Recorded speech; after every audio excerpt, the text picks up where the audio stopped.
Amis téléspectateurs, bonjour. Merci beaucoup d'être branchés sur notre programme BS News International. Nous avons le plaisir de vous inviter à suivre cette interview exclusive avec Monsieur Gilles. Vous allez découvrir qui est Monsieur Gilles. Il va se présenter et à travers cet entretien, nous allons débattre un peu plusieurs sujets concernant la République démocratique du Congo, la sécurité de la RDC et surtout la protection et l'autodéfense dans l'Uturi. Monsieur Gilles, vous pouvez vous présenter à nos téléspectateurs qui vous êtes? Oui, moi c'est Jules Moulumba, je suis le communicateur de volontaires pour la défense de la patrie RDC, à la fois président de l'un des mouvements constitutifs de cette corporation qu'on appelle CMC-FDP, c'est-à-dire Collectif de mouvements pour le changement, Force de défense du peuple. C'est en fait, en d'autres termes, nous qu'on appelle les Wazalendo. Qu'est-ce que ça veut dire Wazalendo? C'est déjà en quelle langue? C'est en Swahili. Wazalendo veut dire quoi? Wazalendo, c'est un mot swahili. Le swahili qui est effectivement l'une des langues les plus importantes de la région de Grand Lac ou de l'Afrique. Et ça signifie ceux qui sont rattachés à la patrie, ceux qui sont rattachés à les patriotes, quoi. Ceux qui sont rattachés à leur terre et qui le Super. défendent et qui la défendent mordicus jusqu'au sacrifice suprême. Le mouvement Wazalendo, comment ça a commencé? Comment vous arrivez à protéger vos terres? Parce qu'on dit un peuple qui n'a pas de terre, c'est un peuple qui est mort. Parce que quand on n'a pas où habiter, quand on n'a pas où cultiver, c'est un vrai problème. Ce n'est pas simplement le problème de la RDC, c'est partout dans le monde. Le peuple s'élève pour défendre la terre. Comment ça a commencé ces mouvements? Le phénomène Wazalendo, c'est une corporation peut-être. Ça regroupe plusieurs organisations de résistance. Mais pour bien comprendre cette donne, il faut peut-être rentrer dans l'histoire de notre pays, pourquoi pas de l'Afrique.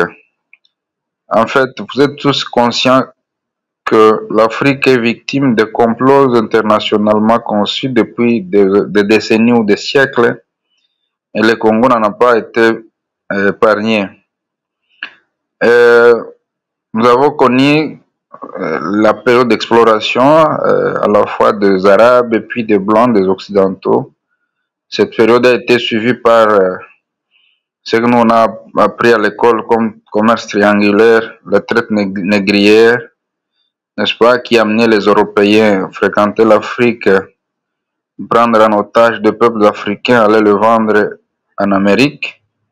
Et c'est nous-mêmes qui sommes les socles de la puissance des États-Unis actuellement parce que les Africains et les Afro-descendants ont systématiquement travaillé les terres américaines, leur faisant des fortunes à l'époque, qui ont fait les développements incommensurables que les États-Unis connaissent maintenant. Et tout ceci, c'est effectivement des actes, n'est-ce pas, qu'on peut qualifier de crimes contre l'humanité qui ne sont pas passés sans laisser de traces dans l'esprit, dans la mémoire collective de l'Africain. Après cette traite négrière, nous avons connu la colonisation. Comme tout pays africain, le Congo n'en a pas été épargné. On a été soumis à l'Holocauste. Les rapports ont même fait mention de plus de 10 millions de morts qui sont morts, qui ont été plus de 10 millions de personnes mortes quand le Congo actuel était la propriété privée du roi belge, le roi de Belge, Léopold II, parce qu'il fallait faire des travaux forcés dans le caoutchouc, dans le cacao, tout ça. Et toute personne qui ne savait pas accomplir telle tâche ou réaliser autant de kilos était soumis à la pendaison. Des fois, on a semblé réduire la peine en coupant les mains de ceux-là qui ne savaient pas réaliser le nombre de kilos assignés à la famille. Ça nous a causé beaucoup de tort jusqu'à révolter certains esprits Kimpavita, qui est une jeune dame qui s'était révoltée contre cette pratique coloniale qui consistait à prendre les Congolais pour des animaux, les Africains pour des bêtes. Il y a Simon Kimbangu, qui a même été inspiré divinement pour qu'il lutte contre l'impérialisme dans ce pays, le Congo. Ils sont tous morts atrocement, n'est-ce pas, tués par ceux-là qui voulaient à tout prix maintenir les Congolais sous l'asservissement. Et ensuite, la période des indépendances va suivre. Lumumba avec les autres Congolais vont se lever pour dire non à la colonisation, après effectivement avoir puisé de l'expérience dans les pays de l'Afrique de l'Ouest, notamment chez Kwame Nkrumah, qui réunissait vers les années 57, je pense, une grande conférence panafricaniste dont l'objectif final était de consolider les pays nouvellement constitués après les indépendances, mais aussi contribuer à ce que les autres pays qui demeuraient sous le joug de l'impérialisme occidental puissent acquérir leur indépendance. Lumumba va y participer, il sera éclairé par l'esprit de Kwame Nkrumah et ses pairs. C'est comme ça que le Congo va décrocher son indépendance le 30 juin, après effectivement les massacres perpétrés par les colons contre les manifestants du 4 janvier 1960, je pense, ou 59, comme ça, dans une manifestation réprimée dans le sang à Kinshasa.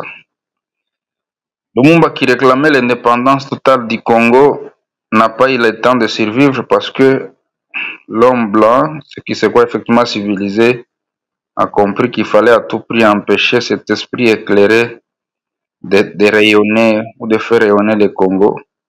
Il sera atrocement abattu en janvier, le 17 janvier 1961. Il a été tué et son corps dilué dans l'acide sulfurique. C'est même ça le début des Ouzalendo. Voilà pourquoi j'ai commencé par là.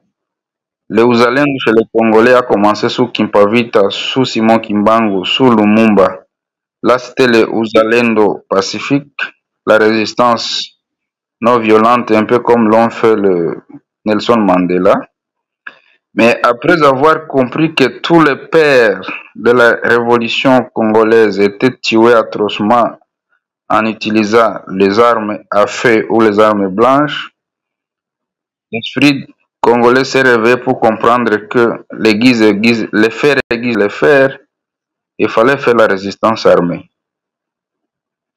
C'est comme ça que les compagnons de Lumumba, dont le plus emblématique s'appelle Moulele, va lancer une rébellion contre les pouvoirs de Kasavubu qui semblait être un pouvoir marionnette avec Mobutu.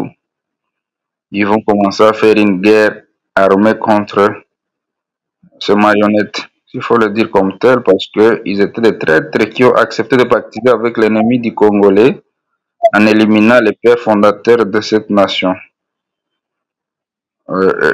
Et c'est là que découle le maïmaïsme, principalement ici chez nous à l'Est, parce que Moulele est venu s'installer depuis la province orientale jusque dans le Kindu, et puis il y a en passant par le nord Kivu actuel et le sud Kivu, il y a le Laurent Désiré Kabila qui était leur compagnon, et vous vous souviendrez que le grand révolutionnaire international Che Guevara les avait même visités vers les années 60 pour s'imprégner de la résistance congolaise.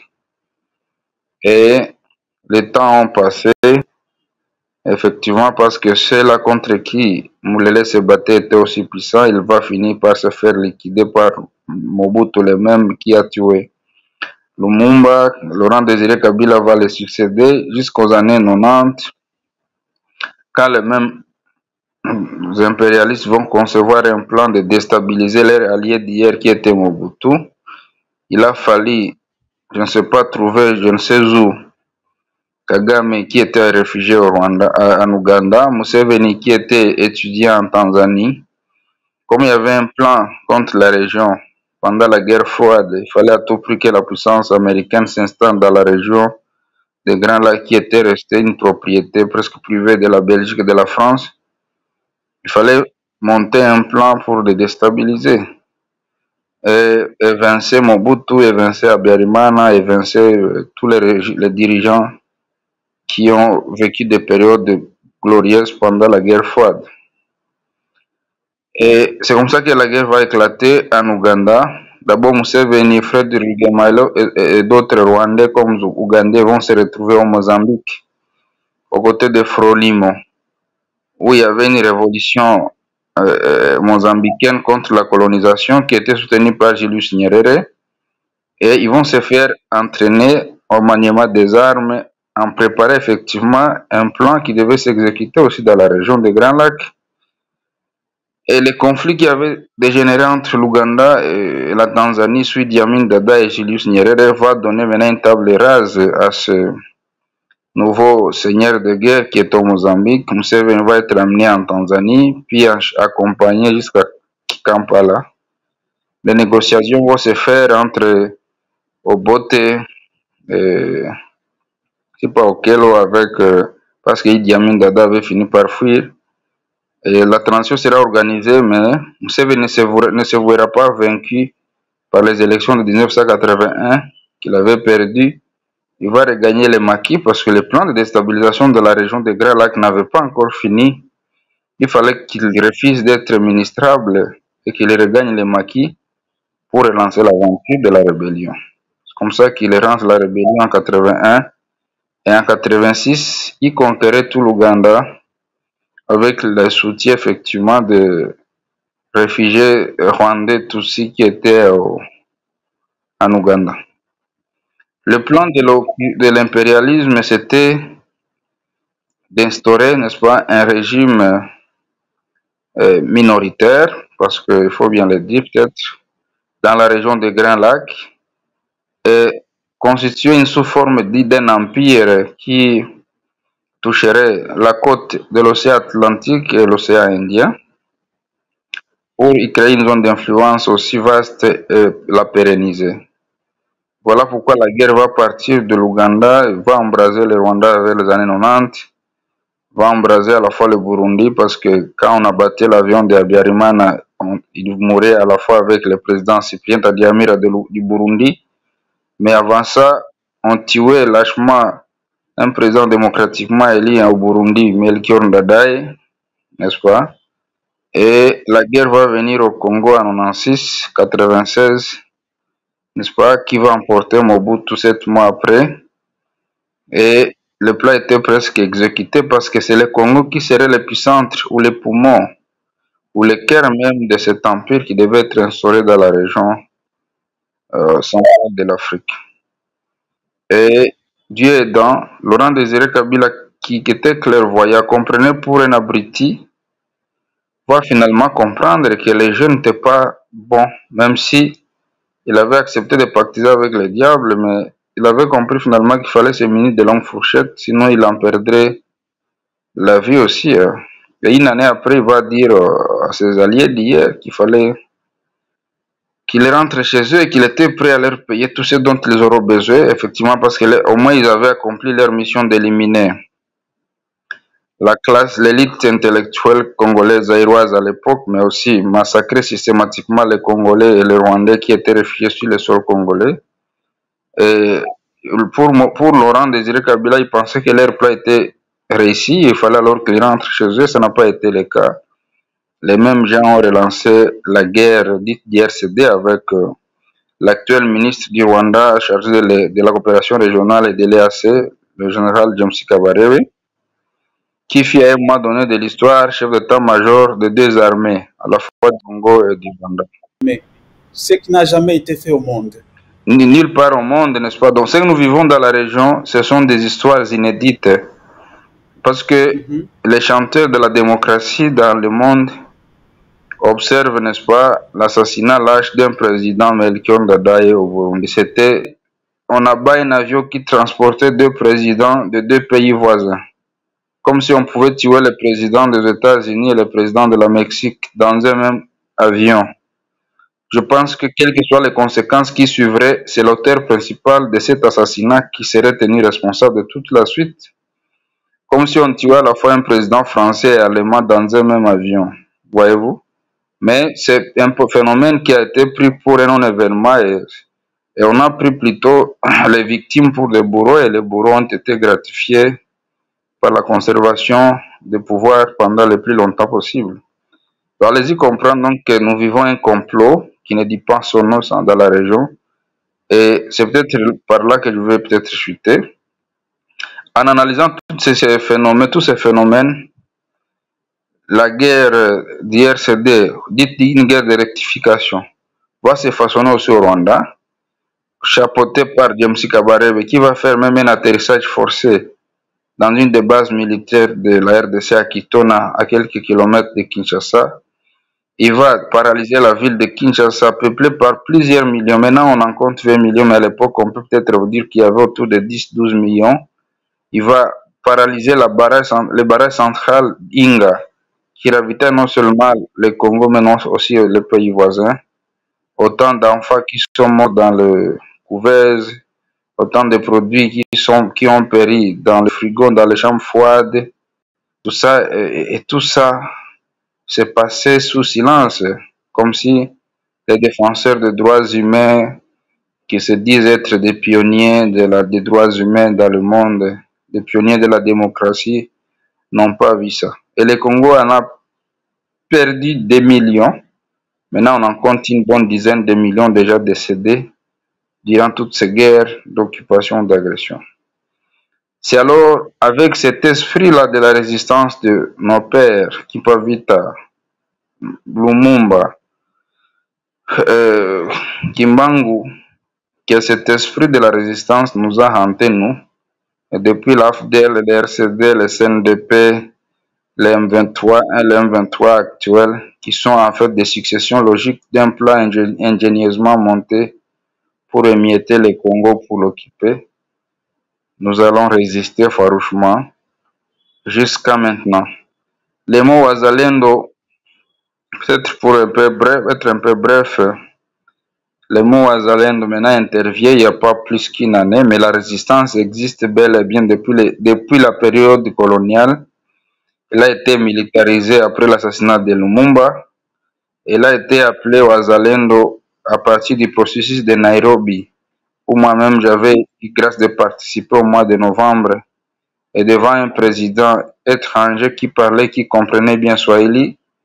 Moi qui étais plébiscité comme communicateur de tous les résistants, je devais parler en Swahili pour qu'ils comprennent la problématique de l'Est parce qu'il y a trop de confusion et de mensonges à entretenir à l'international. On va évoquer le mot Uzalendo pour signifier le maïmaïsme ou la doctrine du maïmaïsme ou de la résistance congolaise. C'est comme ça que le mot sera mis en vogue, sera employé et mis en vogue. Voilà. En bref, l'historique de la résistance. Et comment on fait pour résister, pour protéger nos terres? Nous sommes nés dans ce village, nous sommes nés dans ces collines, nous maîtrisons tous les coins et les recoins. On n'a pas une source officielle de ravitaillement, mais quand on fait la guerre contre l'ennemi, on sait lui arracher des matériels. Ce sont ces mêmes matériels qui nous aident à le combattre. Nous avons la maîtrise du terrain. Pour ceux qui comprennent la guerre, c'est que le meilleur ami du combattant, c'est la maîtrise du terrain. Et voilà pourquoi, là où l'AFDEL a fait 7 mois parce qu'il n'y avait pas une forte résistance pour conquérir le Congo, le RCD avait fait 3-4 ans sans avoir occupé entièrement le Congo. Le CNDP avait eu difficile de conquérir des territoires. Le M23 en avait aussi les mêmes difficultés. Le M23-2, malgré l'engagement de l'Ouganda et du Rwanda, officiellement avec la complicité de l'EAC, dont le Kenya et le Sud-Soudanais, voilà 2 ans et demi, ils ne savent pas conquérir des territoires en entièreté. Ça signifie nous sommes forts parce que nous faisons face aux armées de pays qui ont des sources de financement multiples et qui ont des sources de ravitaillement en armes et munitions intarissables. Mais on sait les tenir en échec, on sait les éliminer, on sait les capturer, on sait, voilà. Je suis impressionné de voir ces groupes de résistants qui se battent, qui combattent pour la lutte et pour leur terre, qui maîtrisent leur sujet comme ça pour expliquer à l'opinion internationale et nationale pourquoi ils défendent leur terre, pourquoi ils défendent leur patrie et pourquoi aujourd'hui ils s'élèvent pour réunifier les régions. Monsieur Gilles, merci beaucoup pour toutes ces informations. Vraiment, ces gens qui nous suivent en ce moment, ils sont impressionnés avec tout ce que vous venez de nous dire. Alors, Monsieur Gilles, aujourd'hui, le Rwanda, l'Ouganda, beaucoup de pays qui sont impliqués dans le conflit du Grand Lac, la plupart de ces pays disent qu'ils sont pour rien. J'ai suivi un entretien du président Paul Kagame en France 24. Il a dit que le problème du Congo, ce n'est pas le Rwanda. Vous qui êtes sur les terrains, qui sont les ennemis, qui sont les perturbateurs de la RDC? Oui, merci monsieur le journaliste. En fait, le Congo, c'est un pays béni. C'est l'un des pays qui a plus de pays limitrophes parce que nous en comptons 9. Et parmi les 9, les plus problématiques, c'est le Rwanda. Les gens peuvent se poser la question, pourquoi seulement le Rwanda, n'est-ce pas? Et je voudrais par là vous signifier, vous donner notre petite histoire pour que vous compreniez le pourquoi de l'implication de Kagame dans cette situation. Les Rwandais non plus, je ne sais pas le dire qu'il est le vrai ennemi, mais c'est plutôt le régime, parce que il n'y a pas longtemps, le Rwanda a connu une monarchie sanglante et meurtrière jusqu'aux années 60, parce que le Rwanda c'est un pays constitué par trois tribus, et là on a instauré une mythologie de la suprématie d'un peuple sur un autre, ce qui a révolté après quelques siècles de monarchie dure. Le Rwandais accédait à la fois à l'indépendance contre les colons blancs, mais aussi il y avait l'abolition de la monarchie rwandaise qui était instaurée depuis des siècles. Cette abolition de la monarchie va jeter sur le sol congolais des autres voisins des réfugiés qui étaient les tenanciers du pouvoir pendant des siècles. Ces réfugiés des années 59 sont sur le sol congolais. Ils ont été pris en charge par la communauté internationale, par l'entremise de l'IACR. Ils ont été pris en charge dans tous les plans, mais jusqu'à leur construire même des églises, des écoles, pourquoi pas même leur payer des bourses à travers le monde. Et ils ont relancé une guerre de reconquête du pouvoir qui était à l'époque dirigée par un certain Kayibanda au Rwanda, sous une rébellion du Mwami Kigeli, je pense, au Rwanda. La rébellion était appelée Inar. Pendant 7 ans, ils n'avaient pas pu accéder au pouvoir. Ils vont alors utiliser la stratégie de l'infiltration. Ils vont s'infiltrer, ils vont s'installer dans les pays d'accueil, spécialement au Congo. Il n'y avait pas visiblement, les Zaïre à l'époque, il n'y avait pas visiblement un grand contrôle minutieux des mouvements de population, mais aussi de réfugiés. Et le Rwanda, attaqué vers les années 90 par Kagame, c'était en fait par Fred Rwigema et Kagame, c'était en fait une certaine réforme de l'INAR. Tous les réfugiés rwandais à l'époque, parce qu'au Rwanda il y a les Hutus, les Tutsis et les Tois, à cette époque, ceux qui étaient réfugiés, c'était des Tutsis. Ils vont s'organiser à travers le monde pour reconquérir les Rwanda natal. Nous avons vu ceux qui étaient des voisins à nous ici, qui se disaient à la fois zaïrois, se constituaient aussi en Rwandais pour aller reconquérir le Rwanda. Et en 1994, quand le Rwanda était conquis, ils sont rentrés bonnement au motif qu'ils rentraient chez eux.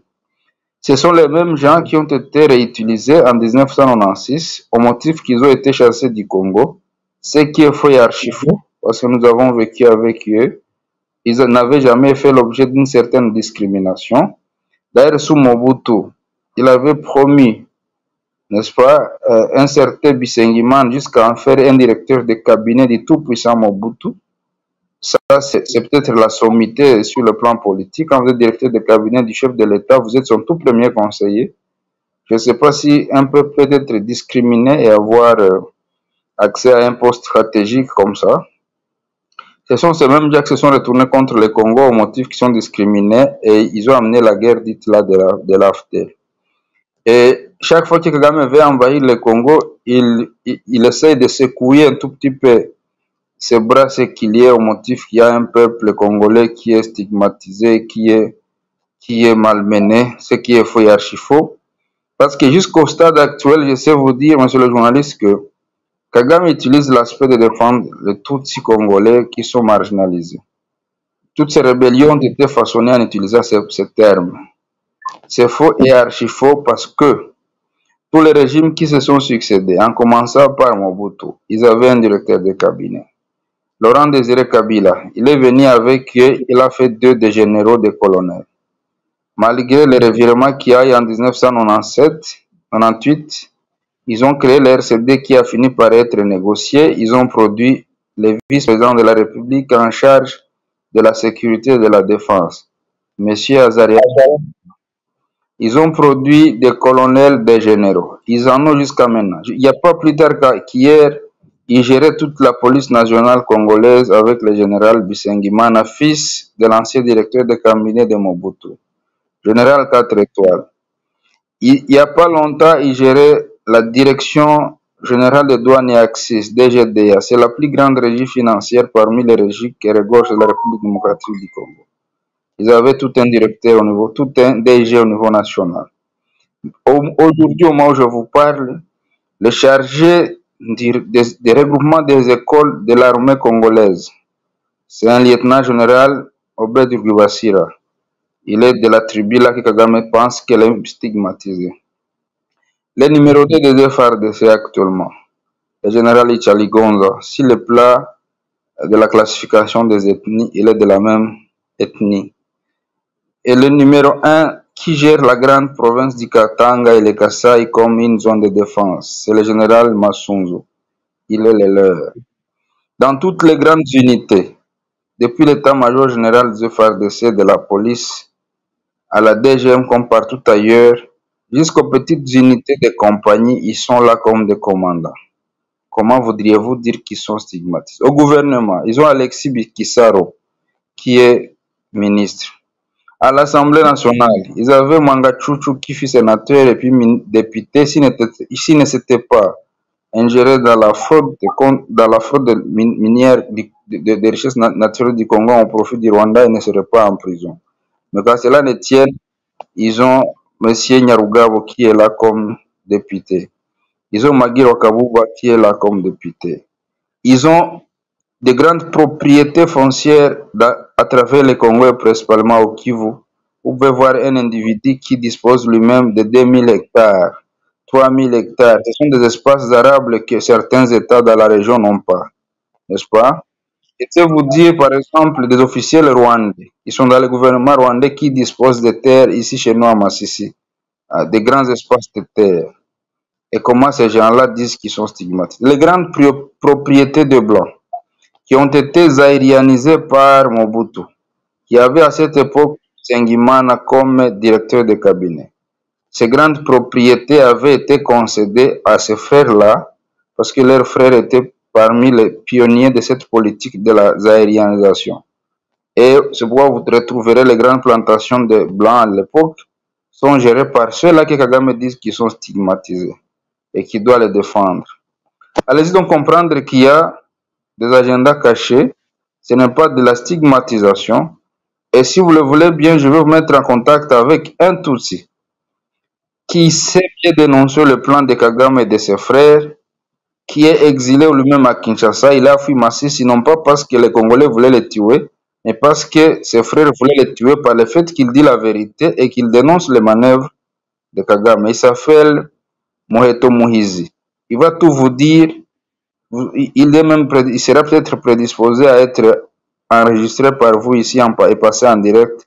Vous allez l'interroger. Il maîtrise bien la cuisine interne de chez Kagame pour y avoir été comme réfugié, pour avoir été sensibilisé pour intégrer ce mouvement subversif que Kagame crée contre la République démocratique du Congo. Et je sais alerter le monde de l'Afrique que ce plan de Kagame ne se limite pas seulement au Congo.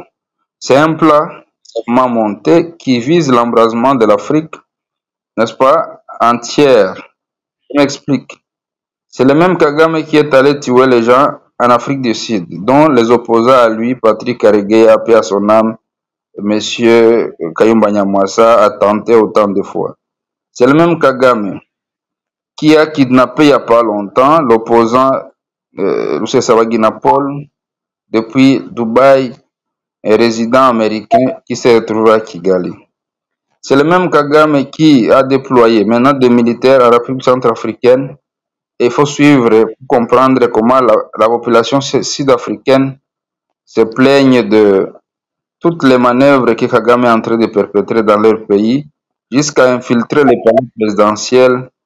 Le président centrafricain, il y a maintenant une femme, deuxième femme qui serait originaire du Rwanda et envoyée par Kagame pour infiltrer le palais présidentiel. C'est le même Kagame qui essaie à tout prix de conquérir des espaces arabes au Congo-Brazzaville pour s'en servir pour déstabiliser la capitale congolaise. C'est le même Kagame qui est en train de déstabiliser le Burundi actuellement. Leur président l'a dénoncé il n'y a pas 5 jours. C'est le même Kagame qui a essayé, malgré qu'ils se sont réconciliés pour agir ensemble contre le Congo. C'est le même Kagame qui a été dénoncé par l'Ouganda il n'y a pas longtemps dans les tentatives de déstabilisation à grande échelle de l'Ouganda. C'est le même Kagame qui a été dénoncé par le président Kikwete Mrisho, ex-président tanzanien, dans le plan de vouloir stabiliser la Tanzanie. Et que voulez-vous encore? C'est le même président Kagame qui a déployé ses militaires au Bénin. Allez-y comprendre que Kagame, c'est un président tout petit là, qui pèserait peut-être moins de 60 kilos, qui dirige un tout petit pays là, mais qui développe l'esprit belliqueux et hégémonique au même titre qu'un serpent venimeux, qui voudrait à tout prix absorber une proie aussi plus grande que sa taille. Et effectivement, la grâce que nous avons, c'est qu'il ne saura pas nous avaler parce qu'on va rester collé dans sa gorge et finira par s'évanouir lui-même. Quelle est la situation actuelle sur terrain, la situation sécuritaire en Ituri? Pouvez-vous un peu nous décrire la situation, c'est comment, quels sont comment vous avez avancé à neutraliser ces incursions et qui sont ces gens qui viennent souvent? Vous vous battez avec qui? Au fait, avec quelle armée? Vous vous battez avec quelle armée? Quels sont ces gens qui viennent perturber le pays? Oui, non, la situation sur terrain, c'est qu'elle est encore chaude, elle est encore fluide. On se bat contre qui? Je l'ai bien dit que nous battons contre l'armée rwandaise et ougandaise. Quelles sont les évidences? Les évidences, c'est que même les experts des Nations Unies, non seulement dans les récents rapports qu'ils ont publiés hier, mais aussi dans les rapports précédents, ils avaient cité 5 généraux, dont le général James Kabarebe, le général Nyakarundi et les autres, qui sont impliqués effectivement dans la coordination de cette guerre sur le sol congolais.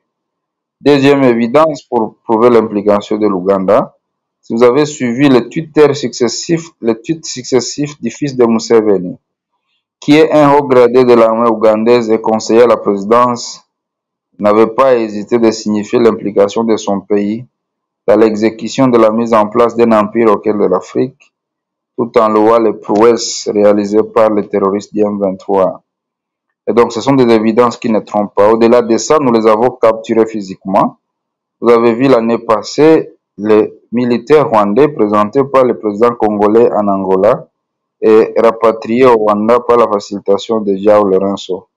Ce sont des évidences qui ne cachent pas. Nous les capturons encore jusqu'à maintenant par des canaux les plus officiels. Nous les rendons parce que nous sommes respectueux des droits humanitaires internationaux. Donc nous nous battons contre le Rwanda. Et la situation actuelle, c'est que le Rwanda continue à se renforcer, l'Ouganda aussi.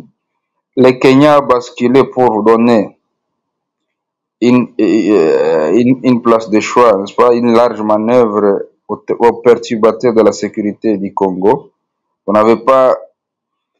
avez vu dernièrement comment un certain Corneille Nangaa, ancien président de la CENI, avec Bertrand Bisimwa, les pantins de Kagame se sont réunis au Kenya.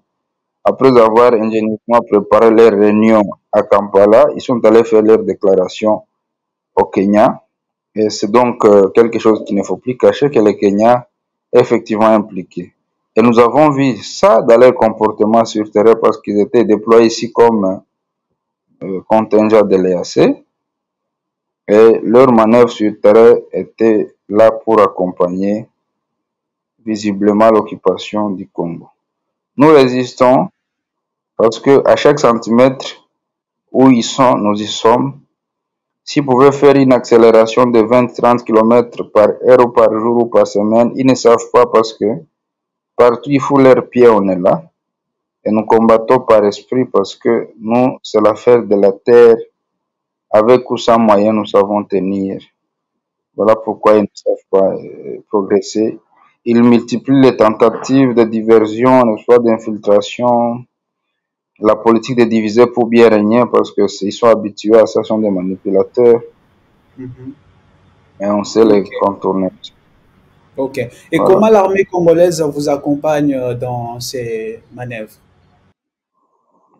Nous n'avons pas jusque-là l'accompagnement de l'armée congolaise ni du gouvernement. Nous l'avons effectivement longtemps sollicité parce que nous battons pour le Congo, notre pays. Ceux qui dirigent le Congo doivent savoir qu'ils le dirigent parce qu'il est encore uni. Voilà pourquoi on a toujours sollicité leur accompagnement. Mais parce que le Congo semble être effectivement bien surveillé. La situation que nous vivons, comme je l'ai dit tantôt, elle est concoctée à l'international depuis des siècles. Et on tend à garder le Congo les mains liées pour éviter qu'il accède effectivement à son indépendance politique, économique, sociale, culturelle totale. Voilà pourquoi pendant plusieurs années, le Congo est resté sous embargo, sans l'autorisation d'acquisition de matériel de guerre alors qu'il était en guerre depuis tout ce temps. Voilà pourquoi les Nations Unies savent déployer des contingents, faire plus de 20 ans sur le sol congolais et les massacres se sont beaucoup plus accentués depuis leur déploiement. Voilà pourquoi chaque fois que les Bazalendo on lève la tête, on essaie de nous taper dessus pour éviter que nous ne puissions contribuer efficacement à la défense de notre pays. Ceci empêcha effectivement le gouvernement à mettre la main sur la pâte pour nous accompagner. Mais nous gardons foi que le bon moment venu, nous serons en symbiose parce que c'est l'affaire de la patrie. Voilà. Si aujourd'hui le gouvernement veut vous intégrer dans l'armée loyaliste, est-ce que vous êtes prêt à vous intégrer et à défendre la patrie sous le drapeau congolais? Nous sommes des résistants, nous agissons pour la défense de notre pays et toutefois bonne que nous jugerons bonne effectivement parce que nous faisons face à plusieurs jeux, plusieurs manœuvres dilatoires visant à déstabiliser ou à nous émietter. Mais toute proposition a dans le sens de nous permettre de bien faire de la manière la plus professionnelle. Je pense qu'on sera partie prenante. D'autant plus que la candidat semble avoir compris la logique, la donne. Il comprend notre élite. Nous n'avons donc pas aucune raison de ne pas agir de la manière la plus officielle possible. Corneille Nangaa a déclaré dans une vidéo récente qu'il est en Ituri. Est-ce que vous croyez qu'il est au Congo? Il fait une navette entre Nairobi, Kigali et Kampala, vivant même à l'extérieur, nous savons le suivre. Il a séjourné à Arusuru toute la semaine dernière et il fait bien sûr des navettes parce que l'Ouganda, le Rwanda, le Sud-Soudan comme le Kenya sont activement impliqués. Nangaa peut se retrouver partout où il veut, même à la frontière entre le Congo et ce pays parce que ils ont un plan de déstabiliser systématiquement le Congo dans toute sa partie orientale. Je sais bien vous confirmer effectivement qu'il a foulé le sol congolais. Et il est facilité par le même pays voisin de la frontière orientale du Congo. Alors, pendant la campagne, le dernier jour de la campagne, le président de la République, Félix Tshisekedi, avait dit si jamais ces mouvements que M. Nangaa a créés tuer un seul Congolais, il va asseoir le Parlement et le Sénat pour déclarer la guerre contre le Rwanda. Qu'est-ce que vous en pensez par rapport à ça? Selon vous, la solution entre le Congo et le Rwanda, est-ce que cette solution, on doit dépasser la diplomatie pour aller directement à la confrontation? Qu'est-ce qui va faire que le Rwanda puisse respecter aujourd'hui la RDC? La diplomatie a prouvé ses limites, d'être être clair. Et un ennemi hypocrite, belliqueux, expansionniste comme Kagame, on ne peut pas le gagner simplement par la diplomatie. On est tous africains, et même dans nos villages respectifs, quand vous rentriez au village, quand vous rentriez à la maison, pleurnichat qu'un ami vous a cogné. Pour les parents qui savaient bien éduquer leurs enfants, ils te cognaient davantage pour te dire tu ne devrais pas pleurer, tu devais l'affronter. Voilà un peu de mots ce que moi je pense de la sagesse bantou, de la sagesse africaine. Devant un ennemi impitoyable comme Kagame, rusé, hypocrite, menteur, hégémonique, il faut trouver d'autres astuces que la diplomatie. La diplomatie peut venir effectivement pour accompagner d'autres stratégies bien solides et bien peaufinées. Parce que jusqu'à maintenant, il y a une part de communication entre, par exemple, la Russie et l'Ukraine, mais ça n'empêche pas Poutine de frapper, ni à l'Ukraine de frapper quand il le faut. On doit se mesurer en fait. Le Congo, c'est ce géant qui ne doit plus accepter de se faire malmener par des petits comme le Rwanda. Le respect doit nous revenir et ça doit venir de notre engagement et on doit l'imposer en fait. C'est même l'essence réelle de l'engagement de Wazalendo. Et nous sommes. Mhm. Voilà. Alors, nous avons vu sur Internet la déclaration de certains Ouazalendo. Le Ouazalendo soutient le président Félix Tshisekedi, sa réélection. Qu'est-ce que vous attendez du président pour son second mandat? Vous, a- vous avez, vous avez, comme nous tous, suivi quelles sont ces grandes lignes de sa campagne électorale. Vous êtes tous aussi surpris, n'est-ce pas, discours réalisé par lui pendant ces élections. Ceci devrait refléter à la face du monde que le Congo reste attaché à sa patrie. Le Congo reste patriote et il le mourra. Le Congo restera indivisible. On n'entendra peut-être pas lui Mhm. plus que ce qu'il a promis. Plutôt, nous sommes prédisposés à l'accompagner dans l'accomplissement de ce grand chantier qu'il a lui-même commencé. Nous devons avoir en tête que nous devons beaucoup plus à notre pays que beaucoup plus attendre du pays.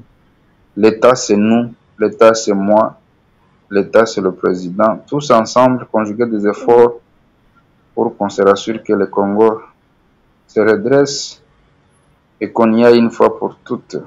On se remet sur les rails une fois pour toutes. Voilà. Donc, nous sommes là pour accompagner ces vœux et nous espérons bien qu'il sera à la hauteur même de réaliser ce qu'il a promis avec le concours de nous tous. Mhm. Merci. Alors, Monsieur Gilles, quel sera votre mot de la fin à nos téléspectateurs qui vous regardent à ce moment? Oui, le mot de la fin, c'est que je parle aux Africains. Ça, c'est une télévision peut-être en ligne qui émet depuis un autre pays, pas le Congo, est bien loin de notre frontière. Prêchons le Ouzalendo, c'est le patriotisme, c'est le panafricanisme.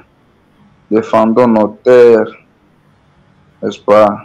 Mettons-nous debout, comme le Congo l'a bien su le dire à travers son hymne national. Dressons nos fronts longtemps courbés. C'est par ici que je salue l'engagement des pays ouest-africains qui ont compris que l'ennemi du Congo n'était pas effectivement cet Africain. Les Africains agissent comme des panthères, comme des marionnettes. Et le vrai ennemi, c'est celui-là qui nous a vendus comme des marchandises. Celui-là qui nous a colonisés, qui nous a malmenés, qui nous a soumis à des supplices. L'ennemi, c'est celui-là qui nous a refusé l'indépendance, qui a tué certains de nos pères de l'indépendance. C'est celui-là qui continue à nous imposer le mode de vie, le mode de civilisation, qui continue à des fois nous imposer une monnaie qu'il contrôle lui-même. L'ennemi, c'est celui-là qui voudrait à ce que nous puissions vivre des régimes dictatoriaux. D'un côté, il soutient les dictateurs, de notre côté, n'est-ce pas, il déstabilise le pouvoir le plus démocratique. c'est effectivement lui à qui on doit dire froidement la vérité et ramener les Africains qui agissent comme des serviteurs, les marchepieds de nos vrais ennemis, à comprendre qu'ils doivent changer les comportements. Qu'on défende tous l'Afrique, qui est ce trésor, n'est-ce pas, prophétique de l'Éternel. L'Afrique va jouer son rôle d'une puissance aussi grande que l'on n'a jamais cru. Et c'est pour bientôt. Nous nous y croyons avec notre doctrine de Uzalendo.